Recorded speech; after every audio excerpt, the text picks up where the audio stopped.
seja, você vai tentando modular essas comorbidades para dar uma qualidade de vida melhor para o autista. Agora, remédio que funciona diretamente para o autismo nós não temos. Então, você fica um mês no espaço, né? Então você rejuvenesce, não sei o que. Legal, quando você volta, as suas células envelhecem mais ou menos uns 10 anos. Olha, eu acho que assim, a gente está com uma esperança muito grande de, na verdade, é um conhecimento fundamental de como funciona o cérebro humano.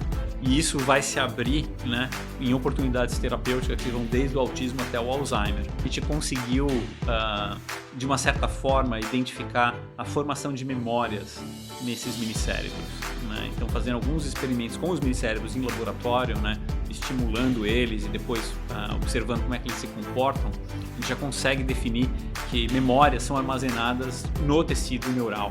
Então, enquanto a ciência não chega, né, com uma resposta para o teu caso, pro caso do teu filho e tal, né, você pode sim fazer da tecnologia para ter uma qualidade de vida melhor.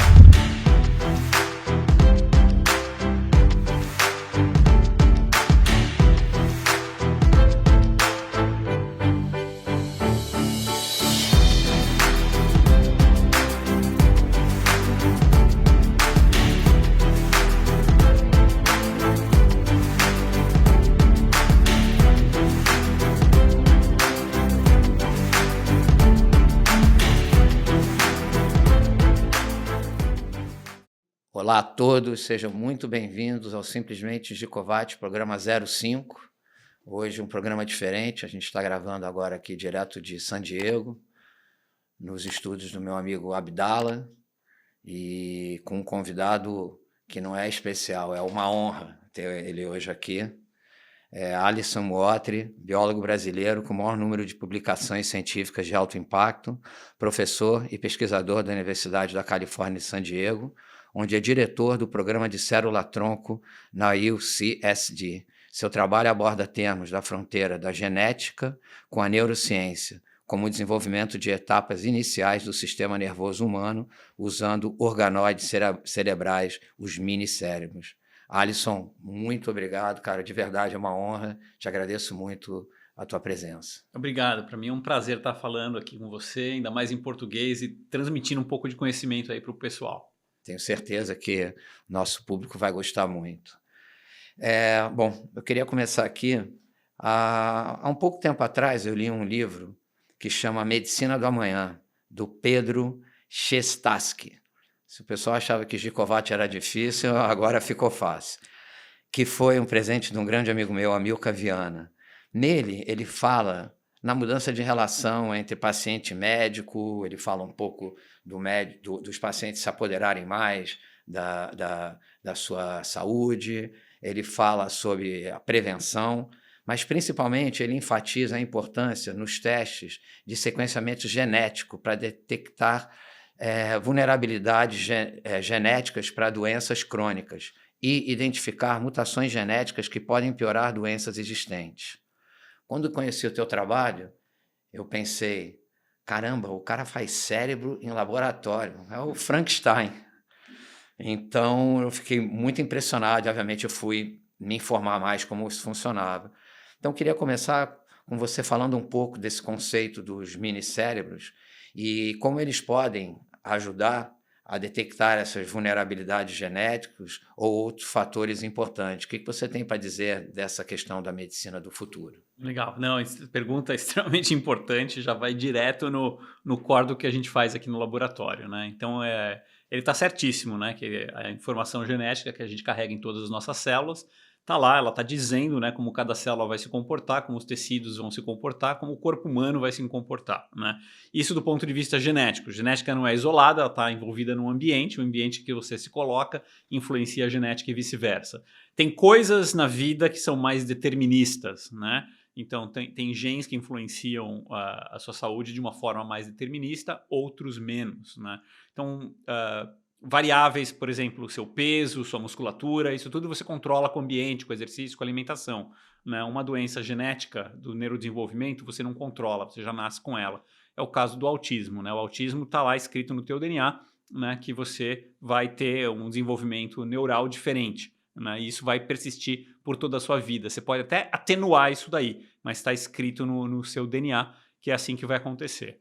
O que veio acontecendo nos últimos anos é que conforme o preço do sequenciamento genético foi baixando, a gente começou a sequenciar mais pessoas e começamos a aprender qual que era a característica, qual que eram os genes, né, alterados que poderiam influenciar diversas condições, e no meu caso, na minha especialidade, é o autismo, né? Então a gente tem ali essa coleção de genes, né, que quando mutados estão correlacionados ao autismo, que a gente não sabe como. Como que a mutação nesses genes durante o desenvolvimento leva ao autismo? Bom, por ser o autismo uma condição do neurodesenvolvimento, a gente acaba focando no sistema neural, né? Obviamente que envolve outros sistemas do corpo também, o autismo ele é sistêmico, né? Mas a parte comportamental é ditada pelo teu cérebro, né? E o grande problema que a gente tinha na neurociência de entender o comportamento humano é porque a gente não sabe como o cérebro humano é formado, né? E pode parecer uma surpresa para os ouvintes que não estão na área médica, né? Mas toda a pesquisa biomédica dos últimos 100 anos, ou daí para mais, foi feita em modelo animal, principalmente o camundongo, né? E foi até diria, uma certa arrogância nossa de achar que entender o cérebro do camundongo ia levar a um insight para o entendimento do cérebro humano. Isso não aconteceu e é por isso que a gente não tem drogas ou remédios que funcionem para doenças neurológicas, como o Alzheimer, o Parkinson. A gente está, comparado com outros tecidos, né, por exemplo, doenças cardiovasculares ou câncer, a gente está muito mais para trás na questão neurológica. A gente não entende o cérebro tão bem quanto a gente entende o câncer, tão bem quanto a gente entende o coração. E tem uma razão para isso, que o cérebro se forma durante a embriogênese dentro do útero materno, né?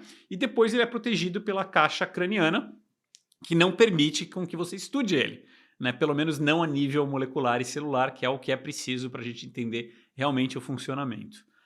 Aí que entram essas novas ferramentas que surgiram no começo dos anos 2000, né? Que são ferramentas de células-tronco, né? Que a gente aprendeu a cultivar células-tronco humanas, e a partir delas a gente começou a se especializar em fatores que a gente poderia usar no laboratório para guiar essas células tronco em diferentes tecidos do corpo humano, inclusive o tecido neural. Essa é a minha especialidade. Eu aprendi como criar tecidos neurais em laboratório, a partir de células tronco. Até aí tudo bem, né? Aí em 2007, 2008 veio uma nova revolução, né? Que tudo que a gente fazia até então era com células tronco embrionárias derivadas de embriões que vinham de clínicas de fertilização. Esses eram embriões que sobravam, né? Aonde as clínicas doavam para a pesquisa, a gente dissociava esse embrião e retirava as células-tronco a partir dele, né? Houve uma pressão muito grande da Igreja Católica e de algumas autoridades, né, principalmente aqui nos Estados Unidos, com o governo Bush, né, que proibiu o uso desse tipo de tecnologia, né, porque envolvia a destruição do embrião. Mesmo que ele tivesse sido descartado, né, eles preferiam que fosse descartado ou permanecesse congelado do que doado à ciência, né? Então houve uma pausa aí nesse período, né? Então foi aí que em 2007 teve um colega meu, que é o Shinya Yamanaka, um japonês, né, que ele descobriu que a gente na verdade não precisa derivar essas células-tronco do embrião humano.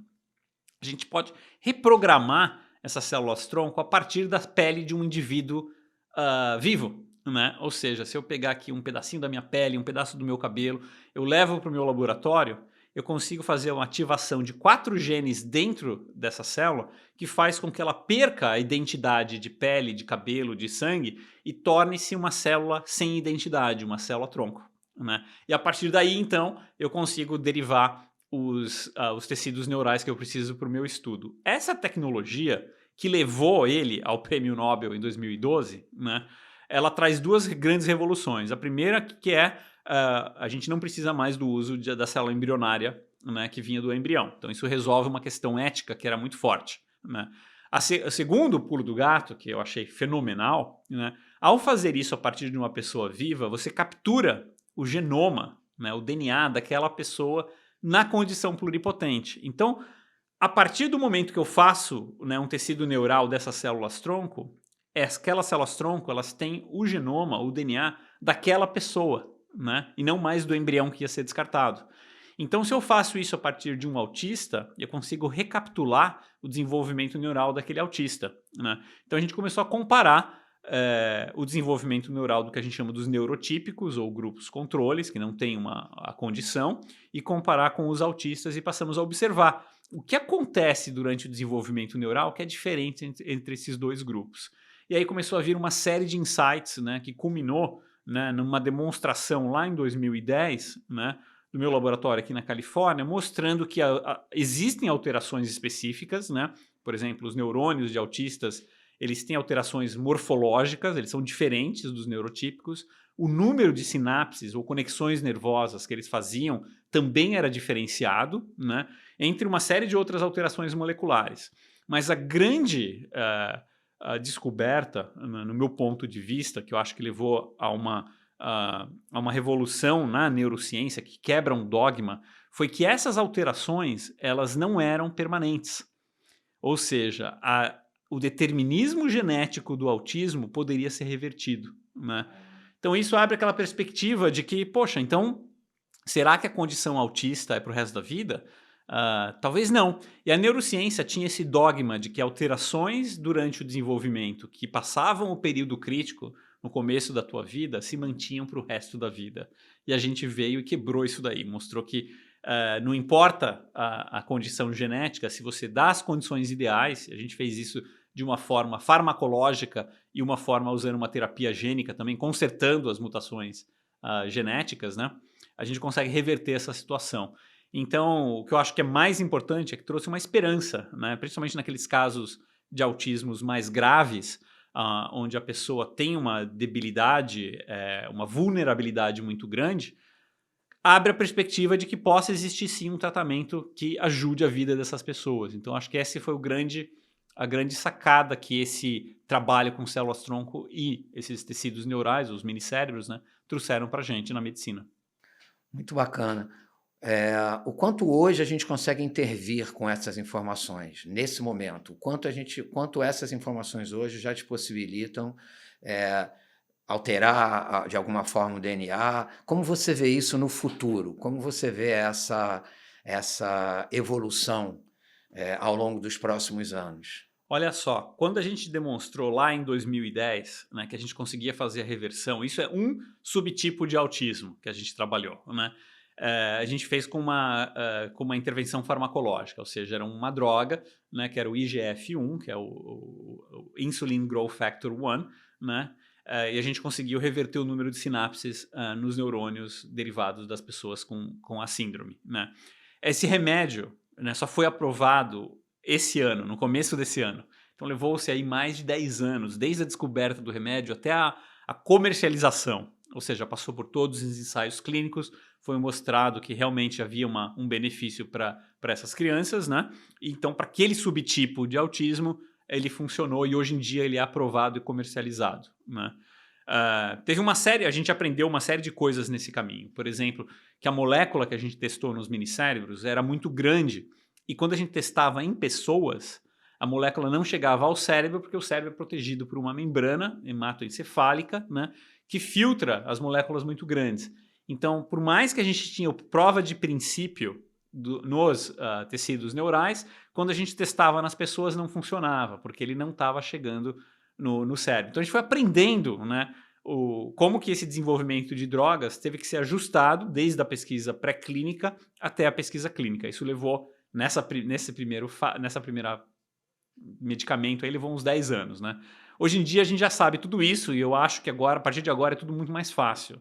E além do tratamento farmacológico, que muitas vezes não é ideal, porque ele não é super específico ou abrange um único subtipo de autismo, a gente consegue agora pensar em ferramentas de terapia genética, ou seja, de corrigir as mutações genéticas direto na célula de cada neurônio, né? Então a gente está partindo para isso daí, a gente acha que é uma solução muito mais definitiva, né? Ou seja, você ataca a raiz do problema, né? E uma vez que você corrige essas mutações, esses neurônios passam a se comportar da forma neurotípica, da forma controle, né? Então, temos agora o primeiro caso, né, que é um subtipo de autismo com mutações no gene TCF4, que causa Pitt-Hopkins, né? Também é conhecido como síndrome de Pitt-Hopkins, onde a gente fez todo esse processo e mostrou ano passado que dava para fazer a reversão. E agora esse medicamento está sendo testado em macacos, né, para ver a toxicidade. Passando os testes de toxicidade, ele já entra em ensaios clínicos. Então, funcionando no ensaio clínico, ele já começa a ser comercializado. Ou seja, vai ser muito mais rápido, não vai demorar mais 10 anos. E esse é só o começo. Acho que uma vez que a gente tem essa prova de princípio, né, começa a vir para todos os outros genes, né, fazendo a mesma coisa. Então a gente está num momento único da medicina, onde as ferramentas todas se encontraram, né, nesse momento. Quer dizer, o tecido cerebral que eu faço em laboratório, a reprogramação genética de cada indivíduo, as ferramentas de edição genética, né, os vírus que eu posso usar para fazer o delivery dessas enzimas para dentro da célula. Eu li que você tinha que utilizar os vírus para poder fazer o transporte para o cérebro. Isso. Todas essas ferramentas eu agora tenho em mãos, né? A medicina tem agora essas ferramentas em mãos. Então agora começa a grande revolução. Pô, isso, assim, falando como um leigo, teoricamente pode prolongar realmente a vida do ser humano porque, por exemplo, eu estava vendo nesse livro o caso da Angelina Jolie, que ela tem, acho que é o BRCA-gene, né? E ela já tirou os 6, ela já anteviu, que eu já acho que é um progresso enorme, mas você imagina se você conseguir corrigir esse código genético, aí realmente a gente vai ajustando, vamos dizer assim, à medida com que a gente vai percebendo através desses exames, ficando mais barato e consertando os defeitos, seria mais ou menos isso? Você está certíssimo, esse é o caminho que a gente está indo, né? As ferramentas não são perfeitas, a gente está na primeira geração, né, de ferramentas. A mídia acaba vendo muito sobre as CRISPRs, né? CRISPR são essas enzimas que fazem essas correções de DNA e fazem com uma eficiência altíssima, né? Mas ao mesmo tempo que a eficiência é alta, a gente começa a detectar uma série do que a gente chama de off-targets. Ou seja, ela corrige o gene correto, mas causa uma outra mutação no outro gene. Então é por isso que isso ainda não está em clínica, né? Ou só está em clínica para casos muito severos, onde a pessoa vai realmente, né, morrer, né? Mas as próximas gerações de enzimas já estão corrigindo isso, já tem menos off-target, né? Então a gente já se sente mais confiante em entrar em clínica. A pergunta que eu ia te fazer é a seguinte, meio que você já me respondeu, porque eu tinha dito que nas minhas primeiras entrevistas com a Carla e com o Rodrigo Brivio, Carla Gicovati, eu percebi uma rotina multidisciplinar, né, como atividade para o pessoal que tem o transtorno do espectro autista, com terapia, ginástica, fonoaudióloga e por aí vai. Eu não escutei muito eles falarem sobre medicamento. Não escutei a Carla falando, o Rodrigo. Isso é porque hoje ainda não existem medicamentos que realmente funcionam ou eles não abordaram? Me fala um pouco nessa questão do autismo, como hoje a gente está em termos de medicamento em si.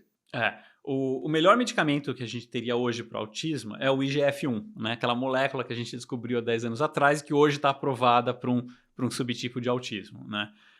Mas é só para esse subtipo de autismo. Mas o IGF-1 ele deve funcionar para outros subtipos. A empresa que está comercializando agora está testando em outros subtipos também. Mas eu vou te dizer que o melhor remédio para o autista é o exercício físico, porque o exercício físico estimula o IGF-1 diretamente no cérebro.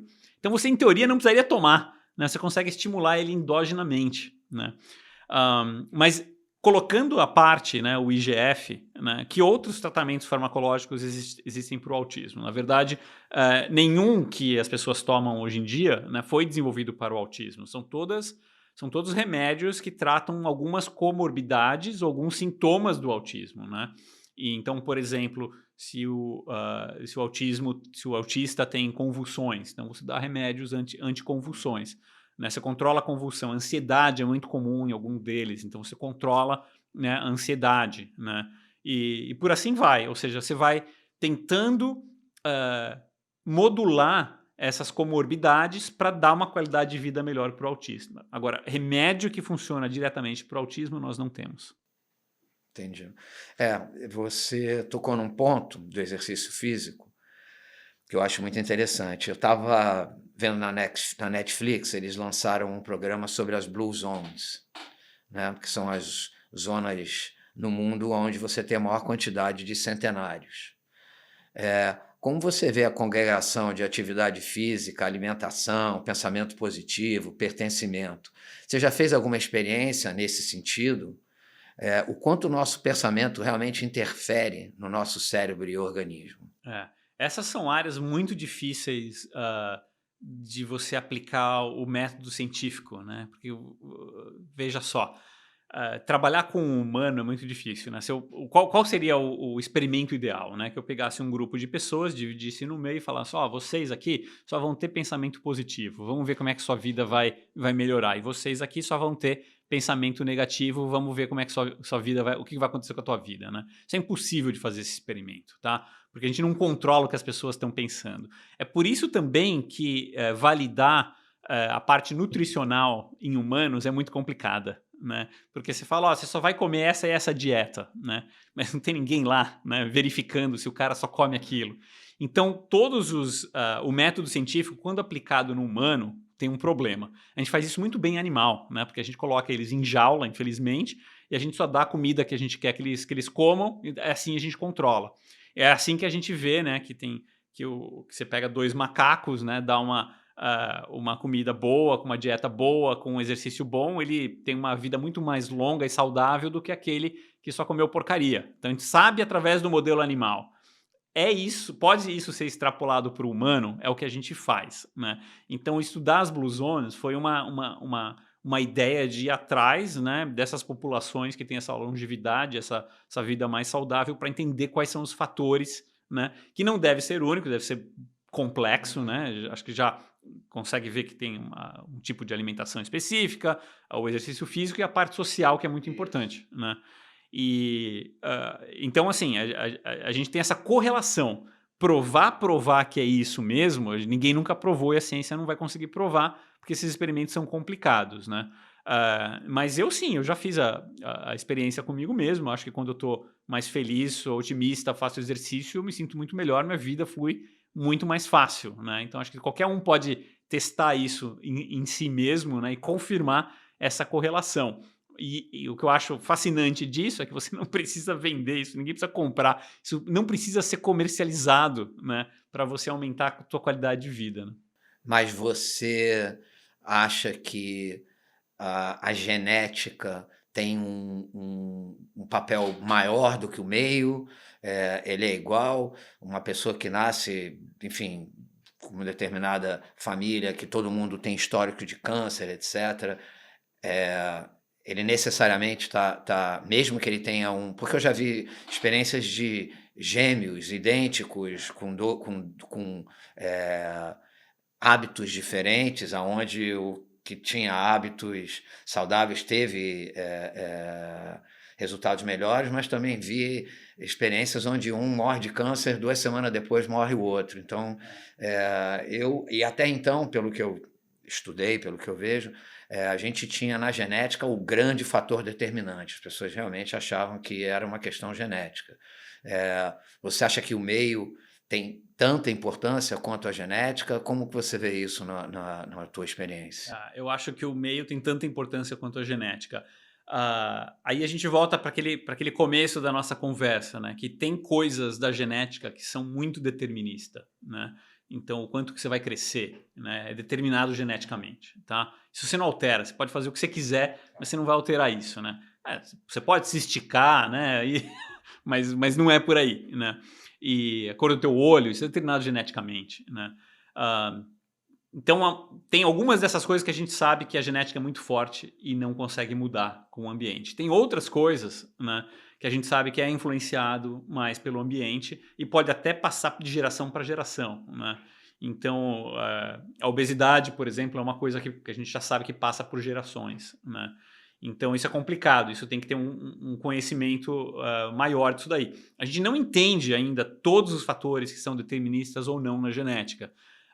Apesar da gente ter concluído o sequenciamento do genoma humano, né, como você entender todas as palavras de um livro, tá aqui, todas as palavras estão aqui, mas você não entende ainda como que elas formam frases que fazem sentido para você. Então a gente ainda está no estágio de entender cada pedaço do genoma, o que ele faz, como ele faz, como ele interage com outras células e como isso modifica o teu corpo humano, né? Então, para te responder tem coisas que os gêmeos idênticos vai acontecer com eles inevitavelmente, independente do ambiente, e tem outras coisas que eles podem mudar sim, né? Mas eu li que na questão do genoma a gente conhece 1%, os outros 99% vocês chamam de lixo. É verdade isso que eu estou falando?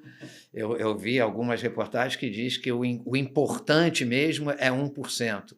É importante porque a gente só conhece isso ou porque realmente o código determinante é 1%, o resto é variação? Como que é isso? Uma ótima pergunta, essa é uma das questões chaves da genética, né? Quando a gente fala que a gente só conhece 1%, que a gente sabe que 1% do genoma humano, né, ele codifica para proteína. E a proteína é a base da parte material da célula, né? Então, assim, se você tem todas as enzimas que fazem o teu corpo funcionar, são codificadas por esse 1% do genoma, né? Então, muitas vezes, né, quando você tem que fazer um sequenciamento genético, você acaba optando por olhar só para esse 1%, né? Porque tem maiores chances de você encontrar uma proteína que esteja faltando, que esteja mutada, que explique a condição genética daquela pessoa, né?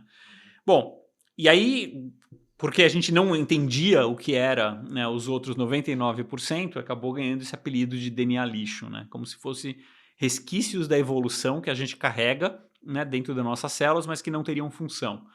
Nos últimos anos, isso também vem perdido força, a gente está entendendo que esses 99% tem muito de regiões regulatórias, ou seja, eles controlam o quanto da proteína daquele 1% vai ser feito, né? E aquele 99% também sofre alterações do ambiente. Ele pode ser, por exemplo, metilado, que é uma alteração no DNA, fazendo com que o DNA se silencie ou passe a produzir mais de uma certa proteína, né? E tem uma outra parte que a gente tem aprendido bastante, que é a célula não é só composta de proteína, mas ela é composta também de RNA, que também é codificado pelo DNA dentro desses 99% que a gente chama de lixo. Então, essa ideia do DNA lixo está caindo por terra, a gente está entendendo que são regiões importantes, a gente só não entende ainda completamente como elas funcionam. Esses são pesquisas mundiais, vocês têm assim uma grande cooperação, porque eu entendi que no genoma foi meio que uma quebra de paradigma onde outros países, etc., participaram. Ainda continua dessa forma? A ciência é interessante, ela funciona, tem horas que ela é colaborativa, tem horas que ela é competitiva, né? E a gente precisa um pouco desse balanço para as coisas andarem, né? Pra você ter uma ideia, até o próprio genoma humano, que foi uma colaboração internacional, né? Ele tinha sido antecipado que ia ser completado, né, em 10 anos, né? Bastou uma pessoa, que é o Craig Venter, né, que é aqui de San Diego, né, abrir uma empresa e falar que ele ia sequenciar tudo aquilo, ia patentear tudo aquilo, né, para que aqueles 10 anos se tornassem 1 ano. Então a competição dele fez com que a gente acelerasse a ciência em 10 anos, né? Então é esse balanço que acontece. Então existem grandes centros de pesquisa que só são focados em sequenciamento, né? E não é surpresa, mas a China tem o maior número de sequenciamentos que são feitos hoje em dia, né? Muita gente sendo sequenciada lá. E quem consegue começar a correlacionar as alterações genéticas com o comportamento humano, as características clínicas ou pessoais, começa a conseguir ver correlações interessantes, né? Esse gene aqui funciona para aquilo lá, né? E isso, conhecimento é poder, né? E aí você consegue usar esse conhecimento para desenvolver uma série de coisas, inclusive produtos comerciais, né? Bom, indo para a área de conhecimento, uma coisa que tem me chamado muita atenção é essa loucura tecnológica que a gente está vivendo, a aceleração disso tudo e as consequências, né?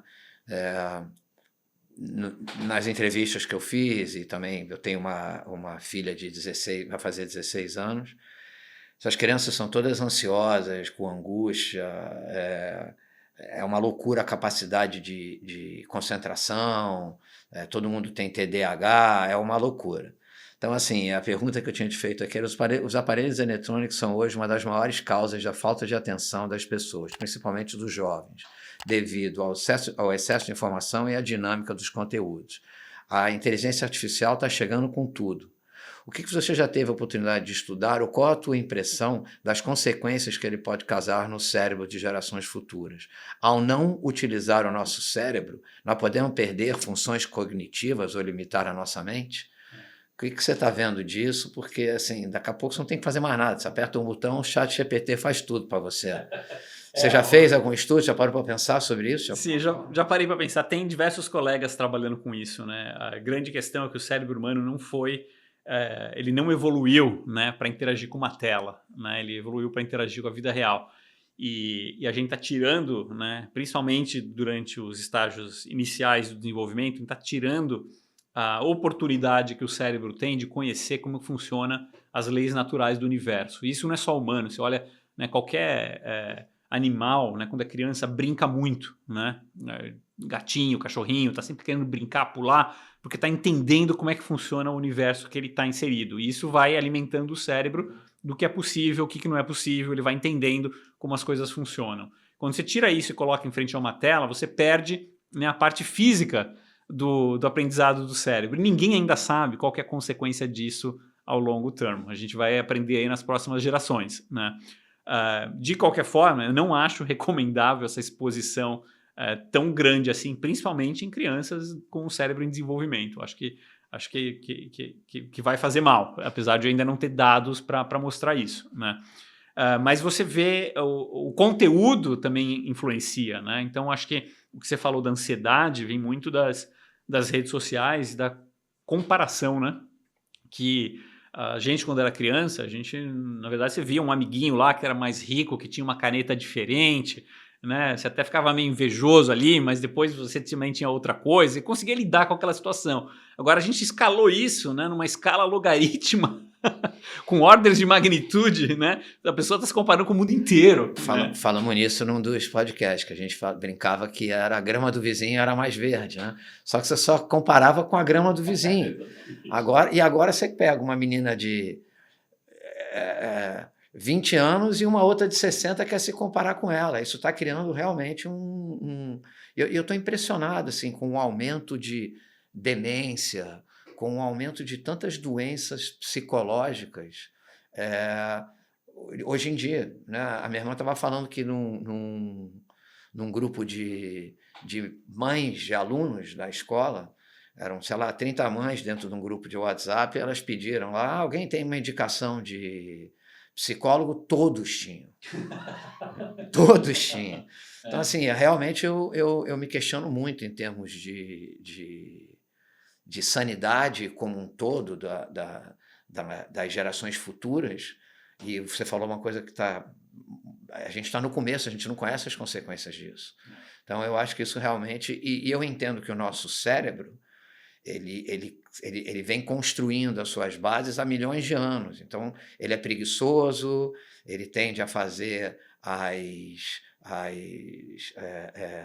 os exercícios automáticos, escovar os dentes, a gente não pensa muito, a gente meio que foi criado de, se eu sair aqui para ir caçar lá fora, eu posso gastar muita energia, então eu vou ficar aqui em casa. Então eu fico imaginando se isso tudo não vai, e aí, obviamente, eu acredito que talvez os organoides cerebrais possam ajudar, vai mudando realmente a característica do cérebro. Sei lá, o Neandertal tinha uma cabeça desse tamanho, daqui a pouco a gente está com a cabeça desse tamanho porque a gente não está mais usando o cérebro. É uma coisa que realmente eu fico me questionando muito do como vai ser essas futuras gerações. Assim, acho que tá aí para a gente ver, né? A gente vai ver isso se desenvolver, né? Mas acho que tem que ter cuidado mesmo, né? Acho que não dá para, como você falou, né? O cérebro ele está acostumado, ele vai procurar o caminho mais fácil, né? E porque durante a evolução, né, o reward, a dopamina que ele tinha era muito rara de se encontrar, né? E agora a gente está encontrando isso a qualquer esquina, né? Então você não se preocupa mais, né, onde você vai comer, porque você sabe que tá tudo disponível para você. Então tá vindo tudo muito fácil, né? E o cérebro tem que trabalhar menos. E isso já é muito claro na neurociência, né? Se você deixa de usar, ele atrofia. Ele responde o quanto mais você usa, mais ele fica mais ágil, mais esperto, mais sharp, né? E você deixa de usar, você vai perdendo essa capacidade, né? Você tem alguma ideia, por exemplo, de por que o aumento de demência tem acontecido? Eu vejo Bruce Willis, eu vejo tantas pessoas que estão deixando de funcionar. É uma coisa que me assusta muito hoje em dia. Isso sempre foi assim e a gente não era notificado. As pessoas estão vivendo mais, por isso estão ficando mais doentes. O que você vê nesse sentido? E é a mesma questão do aumento do autismo, né? Eu acho que é multifatorial, né? Eu acho que tem... eu não acho, por exemplo, que o número de mutações genéticas tenha aumentado. Eu acho que se mantém mais ou menos constante. Pelo menos a gente não tem nenhuma evidência ainda de que isso possa estar causando por uma alteração ambiental. Acho que ainda são mutações espontâneas, né? De repente, em algum lugar ali do mundo pode ser que seja, mas acho que, em geral, a evolução humana continua seguindo o mesmo caminho, né? E aí você tem a questão da divulgação, né, que hoje em dia está tudo muito mais conectado, você ouve mais, né, falar de pessoas que você, talvez há um tempo atrás, você nem ouvisse falar que ela tivesse, né? As pessoas estão menos... escondem menos essas condições, né? Então, acho que isso aparece mais. No autismo também isso é muito claro. Eu lembro quando era criança de ir na casa de um coleguinha que era um super amigo meu e entrar na casa dele e descobrir que ele tinha um irmão autista, né? E falar, nossa, mas nem sabia que você tinha irmão. Ele não Porque falava. ele não falava, não saía verdade, de casa, é não, verdade, né? Não é fazia verdade. nada, assim, né? Então, acho que hoje em dia isso é bem menos, né, que acontece. Então, assim, a gente não tem ainda uma explicação para isso tudo, mas acho que é multifatorial. Cara, eu fiquei chocado. Você vai para o espaço? É isso? A ideia é ir para o espaço, sim. Caramba, fala um pouquinho disso, como é que você está se preparando? Pô, eu fiquei assim, maravilhado com uma oportunidade dessa. Então, deixa eu te contar que tudo partiu de uma questão científica, né? Quando a gente desenvolve esses tecidos neurais, eles seguem o desenvolvimento humano, né? Ou seja, se eu mantenho um desses minicérebros por um ano no meu laboratório, ele é equivalente ao tecido, né, de um cérebro de um ano, ou seja, de um recém-nascido, né? E eu queria estudar outras condições, né? O Alzheimer, a demência, ou até mesmo descobrir como que algumas mutações de autistas iriam alterar as redes neurais mais para frente, né? Durante o desenvolvimento. Quando a criança tinha 10 anos, na adolescência, o que acontece com aquelas redes neurais, ou na velhice, né? Para poder antecipar, né, cada mutação, entender como cada mutação vai se desenvolver, né? E ao mesmo tempo ajudar essas doenças que acontecem mais tarde na vida. E aí tinha esse problema, né? Bom, para poder fazer isso, não dá para ficar cultivando esses minicérebros por 80 anos. Né? A gente, para deixar um ano, já é difícil, né? Porque tem que ir alguém lá todo dia. Ele tem um tempo de validade, é isso? E assim, na verdade, a gente acha que daria, né? Em teoria daria. A questão é prática, né? Não é prático para a gente manter isso daí, né, por tanto tempo assim. O máximo lá no laboratório que alguém aguentou fazer isso foi 3 anos, né? E depois cansou. Né? E a pessoa também arruma outro emprego, muda, não sei o que. Então não dá para manter por muito, muito tempo. Então eu estava procurando formas de acelerar esse envelhecimento neural. Né? Se eu acelerasse isso daí, eu poderia, né, entender o que acontece dali a 10, 20, 30 anos. E aí eu comecei a procurar, né, formas de acelerar, né, o envelhecimento das células humanas. Né? E aí eu caí com uma literatura que vem lá da década de 90, quando começou-se, né, a fazer experimentos no espaço. Né? E depois, com o estabelecimento da estação espacial, no começo dos anos 2000, a coisa começou a ficar muito mais frequente. E uma coisa que convergia, né, era de que células no espaço, né, quando voltavam à Terra, sofriam um envelhecimento acelerado. Né? Então, deixa eu quebrar em pedaços. O que a gente sabe hoje disso tudo? Né?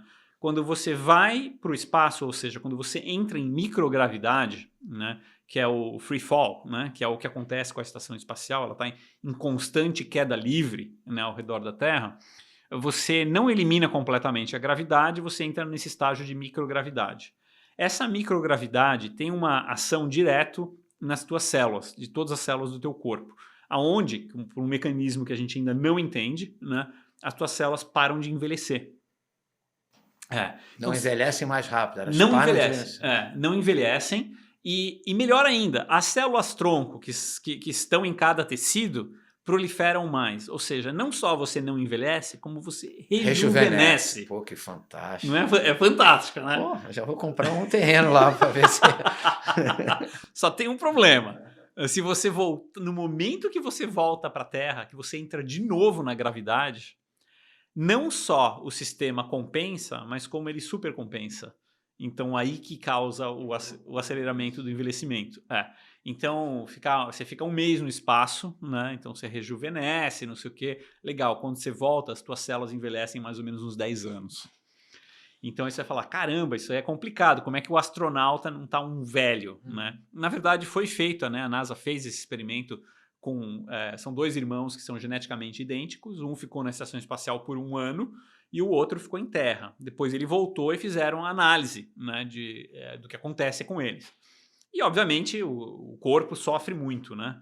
Então ele cresceu 10 centímetros comparado com o irmão, porque você não tem a pressão, a tua coluna expande, né? E isso aí volta com o tempo, né? Tem uma série de coisas que foi voltando com o tempo. Eles fizeram uma análise molecular da idade das células e viram a mesma coisa, né? Então eles pegaram o sangue do astronauta quando estava no espaço, não envelhecia, conforme a gente imaginava. Quando chegou em terra, o sangue estava mais velho, né? Mas depois de alguns meses já voltou ao normal, né? Então eles falaram assim, tem um impacto, né? Mas esse impacto é transiente e volta ao normal. Isso foi um trabalho da NASA, né? E eles publicaram numa boa revista, tal, né? E eu olhando esse trabalho, eu questionei esse trabalho, né? Eu falei assim, olha, né, todo o experimento foi feito com a célula do sangue. Então, a interpretação de que a célula envelhece e depois volta está errada, né? Porque o sangue regenera. O que está acontecendo é que você está eliminando as células mais velhas e repopulando elas por células da idade correta, né? Então, não é que a célula voltou, né? Que a célula velha foi eliminada. A célula tomou o espaço da célula velha. Isso, né? Aí eu falei assim, possivelmente, se você pegar uma célula, um tecido que não regenera, como o cérebro, isso não vai acontecer, né? E no começo, né, quando eu comecei a falar isso daí, até discutir com alguns colegas da NASA, né, o pessoal falou, pode ser, tal, me botaram de lado ali, né? Mas ninguém vai... Como é que você vai fazer esse experimento? De novo, a inacessibilidade do sistema nervoso não permite com que você comprove essa hipótese, né? Então foi aí que eu tive a ideia. Ok, vou mandar os minicérebros para o espaço, vou voltar e vou mostrar para eles o que acontece, né? E foi isso que aconteceu. A gente vem trabalhando... O primeiro lançamento que a gente fez foi lá em 2019, né? A gente fez isso daí. Eu não tinha conseguido financiamento, banquei do meu bolso mesmo todo esse projeto aí. Mandamos os organoides para o espaço. Quando voltou, vimos que as células tinham envelhecido e que não voltavam, né? E isso calhou exatamente com o teste cognitivo que a NASA vem fazendo naquele astronauta que ficou no espaço. A cognição dele jamais voltou. Hoje ele é um senhor com 60 e poucos anos, né? A cognição dele é equivalente a um cara de 90 anos, né? Então teve um impacto cognitivo que não recuperou, né? Então confirma o nosso experimento, né? Pois bem, a gente continuou fazendo esses experimentos e aí obviamente todo mundo começou a se interessar por esse modelo, porque agora a gente consegue acelerar o desenvolvimento neural, né? E fizemos diversos lançamentos, temos agora mais 2 payloads que vão para o espaço agora em novembro, né? Só que os experimentos, a gente quer descobrir o porquê, né? O mecanismo de como é que isso acontece. Começaram a ficar um pouco mais complexos, né? Porque quando você faz um experimento para o espaço, né, o tempo do astronauta para executar esse experimento é não só muito caro, né? Mas a gente tende a simplificar, né? Porque você não pode dar ali, né, uma lista de 20 tarefas para o cara fazer. Tem que ser uma coisa simples. No nosso caso, era simplesmente plugar numa tomada. Era isso que ele tinha que fazer. Tá? E aí era um sistema autônomo que crescia os minicérebros, tirava foto, fazia análise e depois esse sistema voltava para a Terra, né, e a gente fazia análise. Só que agora essa plataforma robótica não dava mais para funcionar, né, porque a gente precisava adicionar uns fatores, parar, começou a complicar. E foi aí que eu falei assim, bom, agora eu vou precisar do astronauta, né, para fazer esse experimento. Então eu chamei 2 astronautas, né, para ver os experimentos que a gente precisava fazer. Eles visitaram o meu laboratório aqui e 10 minutos depois de que eu estava mostrando os experimentos, eles falaram, não, isso não vai rolar, né? porque é muito complexo. E aí foi aí que eu comecei a entender, né, que a NASA treina astronauta para apertar porca, né? Pô, achei que ele passava o dia inteiro fazendo nada lá em cima, cara. Não, são ações, assim, de certo modo, assim, mais grotescas, né? Então você vai trocar uma manivela, você vai trocar uma bateria, né? Uma coisa mais braçal, assim, né? O astronauta ele não faz uma micromanipulação de uma coisa mais sensível, assim, não tem esse treinamento, né? E nessa, então, eles falaram assim, não, isso que você quer fazer, não dá para fazer, né? O astronauta não consegue fazer. Na verdade, aí começou com um tom de brincadeira, é mais fácil você treinar o cientista para ser astronauta do que fazer um astronauta virar um cientista, né? E foi aí que nessa de brincadeira a gente começou a questionar se isso não deveria acontecer mesmo, né? E hoje em dia a NASA contrata uma empresa, que é a Axiom, né, que faz o treinamento dos astronautas e que está criando uma nova plataforma ali no espaço, onde eles têm o interesse de comercializar. Foi aí que, em conversa com o CEO, né, a gente começou a conversar dessa possibilidade, né, de treinar os nossos cientistas para mandar, e é onde ele fez o convite. Por que você não vai? Né? Obviamente ele tem um interesse comercial, porque mandar um professor de uma universidade vai ser muito interessante, que todas as outras universidades vão querer fazer a mesma coisa, né? Então ele viu ali uma possibilidade de negócio, e ele falou, não, eu acho que você consegue, acho que dá para ir, né? Você está bem fisicamente, não sei o que e tal. Fizemos um pré-teste, né? Que na verdade é mais um teste de exclusão de coisas que você não pode ter, né? Tipo uma doença cardiovascular, uma asma, um daltonismo, né? Você precisa reconhecer cores, comunicação em inglês, tem umas coisas que você precisa saber, né? E eu passei, né? E aí ele falou assim, então vamos fazer isso daí, né? Você já está em treinamento? Você já fez algum tipo de treinamento específico? Não começou ainda. A gente não definiu a data da viagem. Que nesse meio tempo, o que aconteceu foi que eu comecei a reparar, a gente começou a montar um centro de treinamento de astronautas aqui na UCSD, né? E os próximos 3 astronautas que estão sendo preparados, né, são 3 brasileiros, né? É eu e mais 2 meninas. Que legal. Aí a gente apresentou isso num congresso e tinha uma secretária do Ministério da Ciência e Tecnologia que viu o projeto e falou, acho que é interessante você apresentar para a nova ministra do MCTI, né? O governo Lula estava, nessa nova gestão estava sendo formado. Eles me convidaram para apresentar. Eu apresentei, a ministra adorou o projeto, falou, vamos conversar com o Lula, né? E conversando com o Lula, né, ele falou assim, olha, acho muito legal, parabéns por tudo que você tem feito e tal, como que eu consigo colocar o Brasil com uma maior visibilidade nesse processo? Eu falei, vamos fazer uma parceria, né? Então a gente combinou de que existiria uma parceria entre o MCTI e a Universidade da Califórnia para fazer com que isso acontecesse. E esse trâmite ainda está rolando, né? Então uma vez que esse trâmite rolar, que a gente definir exatamente como é que vai ser essa parceria, aí vai sair a data, que pode acontecer o mais cedo, seria agosto do ano que vem, né? É rápido assim? Eu achei que era um processo demorado de treinamento. O treinamento vai ser de uns 6 meses, né? E ele não vai ser tão extensivo quanto o treinamento de quem vai ficar lá mais tempo. Quanto tempo você ficaria? Ficaria lá umas 2 semanas. Tá? Então, se eu fosse ficar mais tempo, o treinamento é maior, né? Isso porque, assim, tem os astronautas mesmos, né? Que vão ficar lá, que são treinados para atuar em qualquer situação de emergência, né? E essa categoria que a gente está criando, que é o astronauta cientista, ele não vai precisar passar por esse tipo de treinamento. Ou seja, se acontecer uma emergência lá, eu vou só obedecer ordens, não vai ser eu que vou guiar a coisa toda. Né? Então esse é um outro tipo de treinamento que a gente não vai precisar ter. Né? Então por isso que acaba sendo um pouco mais curto. E que tipo de expectativa que você tem ali no fundo da tua mente? O que você espera poder descobrir, né, dentro dessa experiência? Qual é a tua esperança? Falar, pô, se isso realmente funcionar, o que você espera ali? Alguma coisa relacionada ao autismo? O que você vê nesse sentido? Olha, eu acho que assim, a gente está com uma esperança muito grande de, na verdade, é um conhecimento fundamental de como funciona o cérebro humano.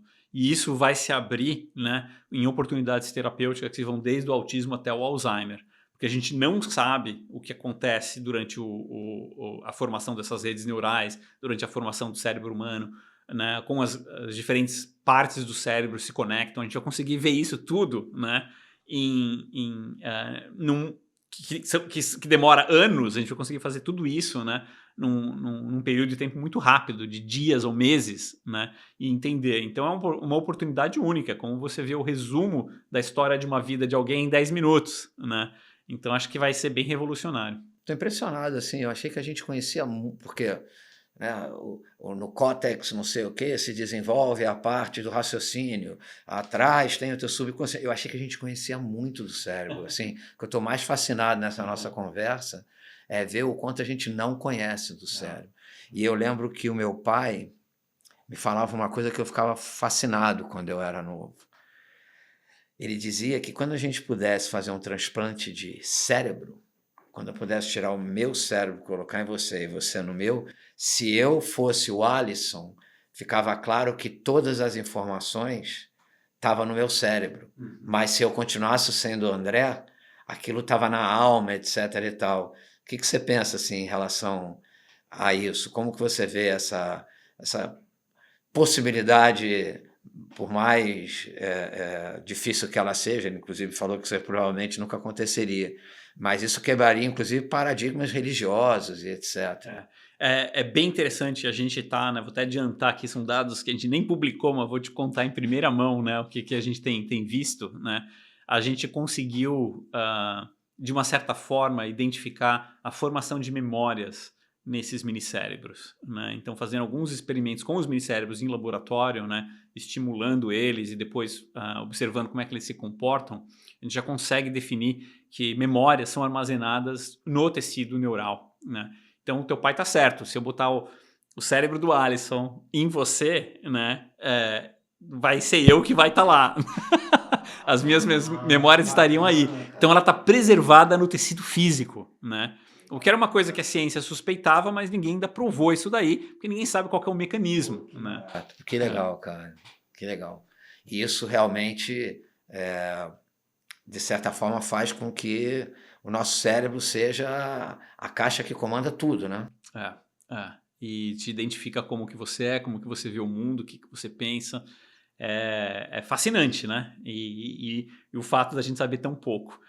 Acho que o conhecimento que aparece nos livros é o que eu chamo de um conhecimento macroscópico e que vem muito de acidentes, por incrível que pareça, né? A gente acaba conhecendo mais do cérebro por acidentes que aconteceram durante a história, né? Então tem o caso de um paciente que chamava Gage, né? Que trabalhava, acho que numa ferrovia e entrou um tubo na cabeça dele e, né, tirou parte do frontal cortex, e aí ele perdeu perdeu não só o juízo, mas perdeu um pouco o filtro do que ele falava, né?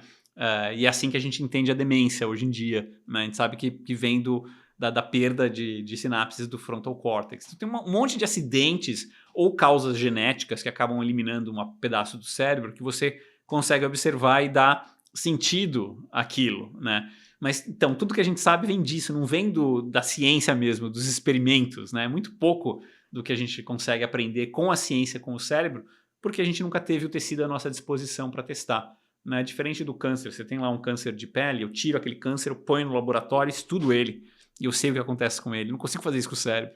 Mas mesmo assim, no câncer, eu vou te falar, é uma das doenças que há anos eu fico... eu estava pensando outro dia na questão da AIDS, né? Estou vendo hoje em dia, toda hora tem propaganda na televisão aqui, de remédio que toma, não detecta.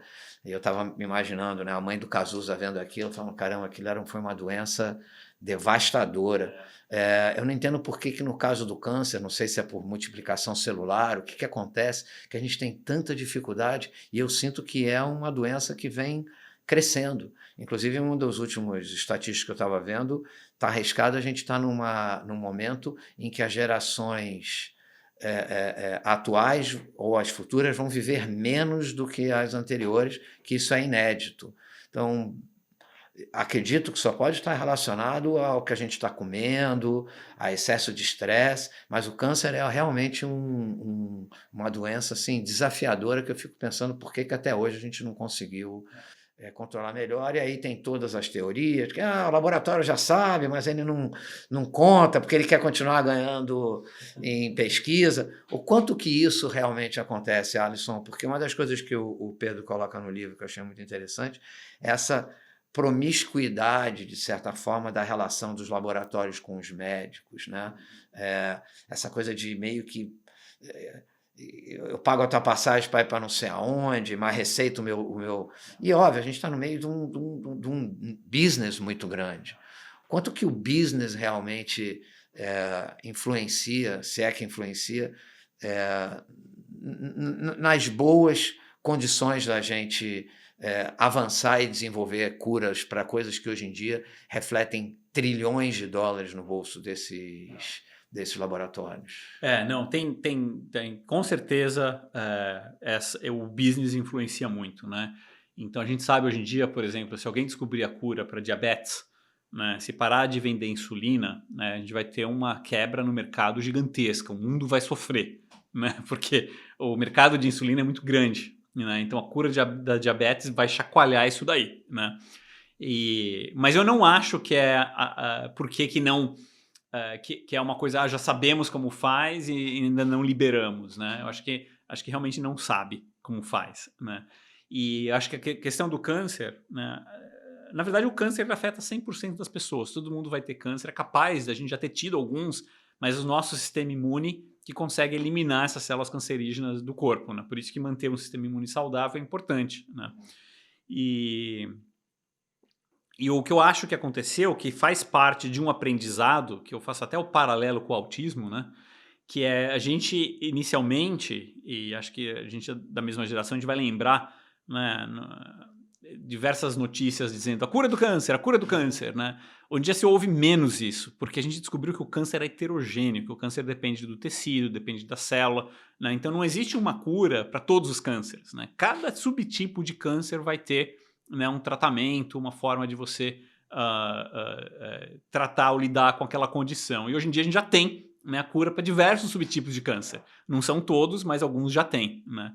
E eu acho que o autismo é a mesma coisa, a gente chamava tudo de autismo, hoje em dia a gente está vendo que geneticamente cada um é um tipo diferente, então acho que os tratamentos vão ser mais personalizados nesse sentido também, né?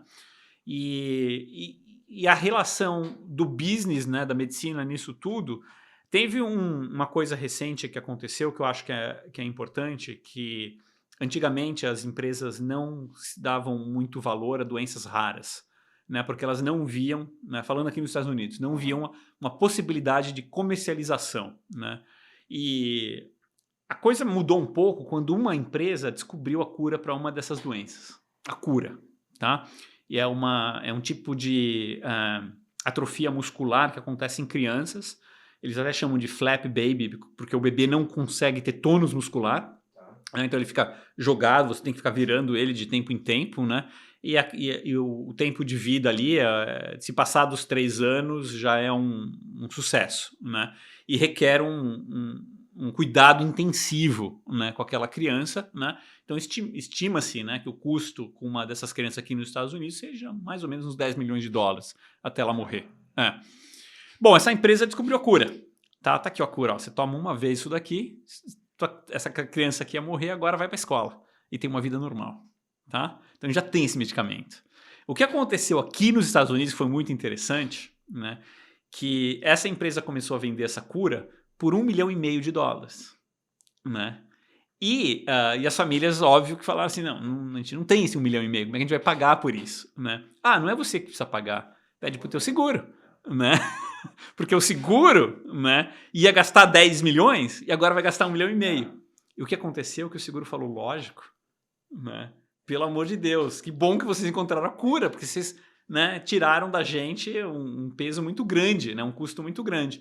Então funcionou bem aqui nos Estados Unidos. O que me preocupa é que essa questão da cura de condições assim, como é que vai acontecer num sistema público como o Brasil, né, onde você tem o SUS.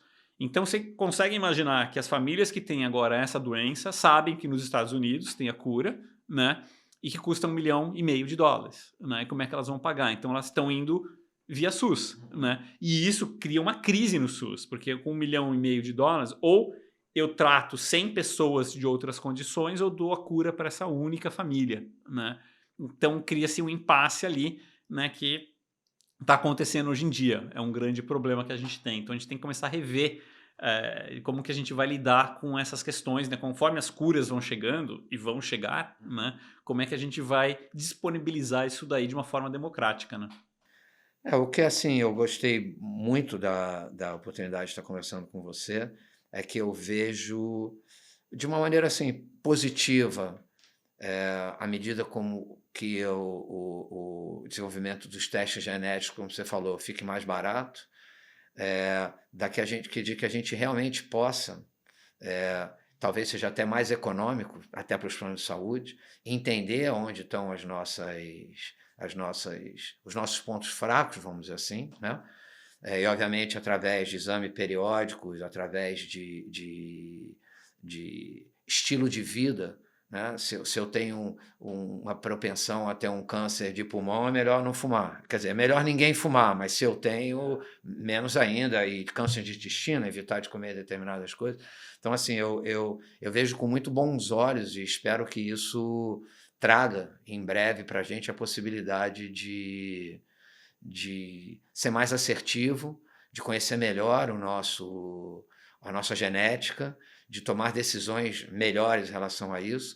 Fico muito feliz também, porque a minha vida inteira eu fui um atleta e fui criticado porque, pô, é um vagabundo, faz exercício, não sei o quê. Na verdade, hoje em dia isso está super em alta. Questão também mental, né? Yoga, meditação. Então, assim, queria que você fizesse uma consideração final, principalmente, se possível, dando um viés mais positivo, né, do que você acha que pode estar por vir. Falo muito também das crianças do transtorno de espectro autista. A gente tem hoje, devido às entrevistas que a gente fez, bastante pais e mães que nos assistem. Então, eu queria que você desse uma fechada falando bastante como você vê aí nos próximos anos essa questão dos tratamentos e como esses pais têm ou não acesso no Brasil a coisas que estão sendo feitas aqui. Também não sei até que ponto as tuas experiências aqui, se você tem alguma conexão no Brasil. Fala um pouquinho dessa perspectiva aí futura. Tá. Bom, para começar, eu sou muito otimista, né? Eu acho que é o otimismo que move a gente, mas não é um otimismo sem base, né? É um otimismo que eu chamo de embasado cientificamente, né? Então, foi a própria ciência e os dados que a gente gerava em laboratório que começou a me mostrar, né, um caminho muito mais otimista, né? Quando eu comecei, eu jamais imaginava que a gente ia estar desenvolvendo medicamentos específicos para subtipos de autismo. Isso jamais havia passado pela minha cabeça. E saber que hoje em dia isso é uma realidade, já aconteceu e vai acontecer com outros, né, me deixa muito mais empolgado. É uma questão que me preocupa bastante, né, a democratização da medicina, né? Infelizmente não tem uma explicação para isso. Eu sei como tanto o Brasil quanto os Estados Unidos funcionam de formas diferentes, né? Tem lados positivos e negativos dos dois sistemas de saúde, né? Mas, de qualquer forma, eu acho que é melhor ver as coisas acontecendo do que não ter nada, né? Então, acho que a gente está caminhando para isso, para ter coisas acontecendo, né? Então, eu sempre falo para os pais que me procuram para manter a cabeça erguida, né? Porque a gente está num momento da ciência, da história, da medicina, que é o único, que a gente tem a convergência de todas essas ferramentas moleculares e celulares que permitem com que a gente tenha desde um diagnóstico mais preciso até um tratamento de alta precisão, né? E eu acho que esse é o futuro, é isso que está vindo aí, né? O que os pais podem fazer, né, para não ficar só esperando acontecer, eu acho que os pais têm que ser ativos e formar comunidades nessas redes sociais, né, abusar dessas redes sociais para se conectar com outras famílias que tenham ou mutações semelhantes ou casos semelhantes, né, e trocar informações. A gente vê aqui nos Estados Unidos isso acontece muito organicamente, né? Então as famílias acabam criando páginas no Facebook com mutações em genes específicos e acabam informando. Então tem aquele pai que acabou de ter o diagnóstico, acabou de fazer o exame genético e quer saber o que vai acontecer com meu filho quando ele tiver 18 anos. Aí você tem aquela família cujo filho já tem 18 anos e vai te contar, né, o que vai acontecer. Então a rede de informações dos pais já é uma coisa que a gente não tinha antigamente. Você está se comunicando com pais do mundo inteiro, né, trocando informações. Olha, quando meu filho teve epilepsia, funcionou esse remédio e não aquele. Isso já ajuda muito, né? Então, enquanto a ciência não chega, né, com uma resposta para o teu caso, para o caso do teu filho e tal, né, você pode sim fazer da tecnologia para ter uma qualidade de vida melhor, né? Então, acho que a gente está num momento muito, muito positivo, né? Então, eu vejo com muito otimismo, né? E eu acho que agora, assim, esperança eu sempre tive, né, de que as coisas iam melhorar, mas a gente quer algo mais do que a esperança, e eu acho que a gente está nesse estágio de, né, fazer com que a esperança se concretize, né? Então eu quero ver isso acontecer, eu acho que vai acontecer muitos desses casos ainda na nossa geração, a gente vai ver muito dessas... Estou falando mais do espectro autista, né? Uhum. Crianças com nível 3, né, que são altamente dependentes, tornando-se mais independentes, conseguindo ter uma vida mais saudável, mais independente, né? E sendo mais felizes, né? Explorando suas habilidades, né? E eu gostaria de levar muito isso para o Brasil. Então, a minha conversa com essa gestão atual tem sido muito em criar parcerias aqui com o Laboratório da Califórnia, que apesar de eu estar aqui, o meu laboratório é 80% brasileiro. Então, acaba atraindo muitos talentos do Brasil, né? Que talvez inspirados pela minha história ou que gostem mesmo de fazer esse tipo de ciência, né? Que fazem parte desse time, né? E que tem todo o interesse também em transferir essa tecnologia para lá. Então, assim, de novo, momento único e com esperança muito alta. Bom, eu coloco o canal e me coloco à disposição para o que puder também ajudar a fazer meio de campo, ajudar as pessoas a poderem se organizar. Cara, eu te parabenizo, porque assim, o Brasil está cheio de notícia ruim, de pessoas, infelizmente, que não têm ou a oportunidade ou a iniciativa de fazer a coisa acontecer. Eu acho que você é um exemplo. Desde que eu conheci a tua história, fiquei absolutamente maravilhado com o teu trabalho. E, de novo, queria te agradecer imensamente pelo teu tempo, a oportunidade de estar aqui. Pode ter certeza que eu vou te perturbar outras vezes. Obrigado. E parabéns aí pelo trabalho de divulgação. Acho muito bom que você está quebrando essa rotina das notícias ruins e trazendo notícias positivas, entrevistas interessantes, né? Educando mesmo. A ideia é a gente poder trazer mais conhecimento. Eu acho que conhecimento gera esperança, gera curiosidade. Então, assim, eu acho que vai ser muito bacana. Tenho certeza que as pessoas vão ter um monte de perguntas, e aí depois a gente vê se eu consigo colocar um link de alguém que possa ajudar. Te agradeço muito, Alisson. Obrigadão, cara. Muitíssimo obrigado.